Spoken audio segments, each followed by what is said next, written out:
Hi, I'm Jeff Marsacci, the Plain English Attorney, and you're at the #1 place to get simple answers to complex questions. We cover topics for attorneys, financial advisors, and the general public around estate and Medicaid planning, as well as some best practices for professionals. Our mission is to dispel myths, provide you some peace of mind, and hopefully have some fun along the way. Hi, Jeff Marsacci, the Plain English Attorney. I'm also the author of The Simple Guide to Special Needs Estate Planning. Very short but very informative book. So I wanted to talk a little bit about special needs trusts, just because this is something that's started to come up a little bit more recently. Special needs trusts, if you've got a child or an adult child with special needs, and you talk with some of the various groups that are out there, that's one thing I do find is parents of special needs children try to get as much education on everything that they can to help their child, and that's fantastic. But this is just a little bit more of a myth that's out there, saying you have to have a separate special needs trust. All right, you do need at least the special needs trust language. The way my firm handles it, which is a lot easier, is if you're leaving assets for your special needs child, then all of the language you need is in the standard revocable living trust that we do. There's no need to have a separate special needs trust for that situation. Everything that's needed is in that revocable living trust. So let me give an example here. Assets that are going into the revocable trust, let's just say it's spouses. When the second passes on, they've got 3 kids, one of whom is a special needs child. They want everything divided 3 ways. Okay, the other 2 children can get their inheritance when they reach whatever that age is, but there are benefits going to that special needs child that we do not want to have cut off. Okay, the language inside the revocable living trust takes care of that. What it does is it's gonna lock up that piece of inheritance. The trustee can use and spend that money for the benefit of the special needs beneficiary. And it's completely in their discretion. And because it's completely in that trustee's discretion, Medicaid, disability, whatever the program is, can't say, hey, that third of that trust that was in there, that's your assets, you have to spend that down. No, because it's not left in the control of that beneficiary. All the language inside that revocable living trust will take care of it with the ones we do. I'm not guaranteeing other attorneys, because I have seen what we call thin trusts that don't have that particular type of language. But with the larger trusts that we use, all that language is already in there just in case. So all we have to do on the planning end is simply state very clearly, and usually it's 2 or 3 places, this beneficiary is to be considered a special needs beneficiary with these restrictions. So it's already built in. So if anybody's telling you, oh, you just have a revocable trust, you need a special needs trust, not with our firm. Here's another instance. If it's tax deferred money, now what we're typically doing is, if you want any of that tax deferred money to go to the special needs beneficiary, and it's a significant amount, then what we're going to do is set up an IRA trust.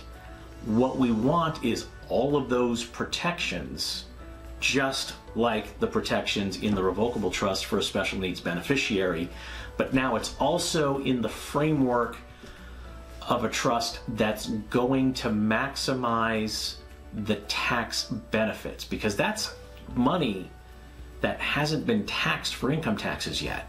It was put aside by someone as part of their retirement account, and now it's being inherited. Well, the taxes do have to get paid, and under some recent changes, it's over a 10-year period. So now the trustee can work with that money. The money can come out of that inherited account over a 10-year period, however it makes sense, but the money does not go to the beneficiary directly. It stays inside the trust, and now it can be reinvested in other assets and be used as a discretionary trust, just like with that revocable trust. So those are two things that we will look at as the standard planning things. So why is everybody saying, oh, you do need to have a special needs trust or a separate special needs trust? Most of the time you don't, but here are some instances where you do, or it's going to end up being more efficient. If anyone else wants to leave assets to your special needs child, all right, that's when you can set up a separate special needs trust so other people can leave money to them without having to leave it to you and become part of your estate, part of your assets. They want to leave it directly. This is something that happens a lot with grandparents. They want to do that. So if they're actually trying to gift money to family members, to usually the kids, the grandkids, it's, you know, maybe about $15,000 a year or less. They want those gifts to go into a separate special needs trust for the benefit of the grandchild. They don't want to just give the money to you. That's perfectly legitimate. That's an instance where we would do a separate special needs trust. All right, now we do have another situation. If you need to have the money in an insurance policy, like a life insurance policy, and it's usually separate additional money going to that special needs beneficiary, that's going to be in addition to whatever you may have set up for your other children, including the special needs beneficiary.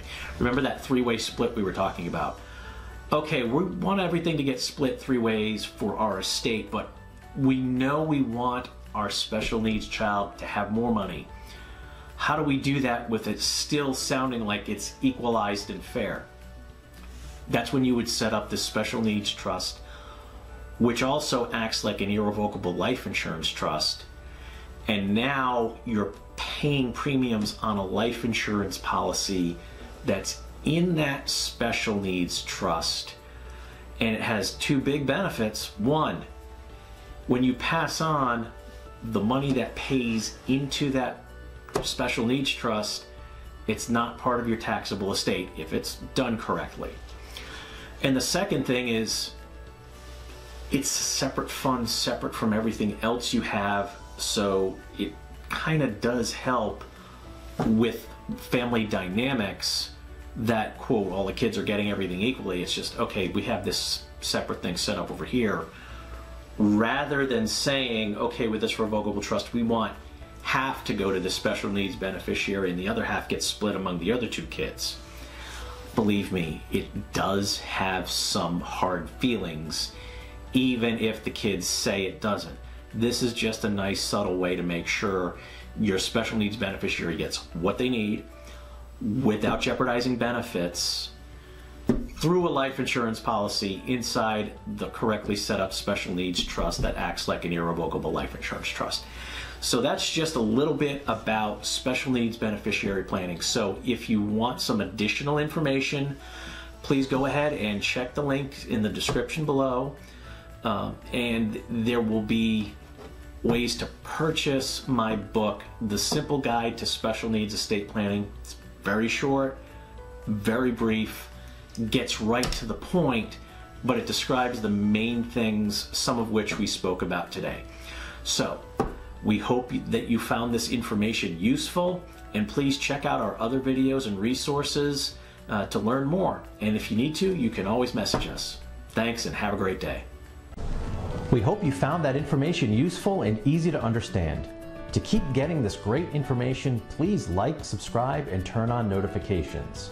To get even more information more quickly, follow the links below to some of our free, no obligation programs.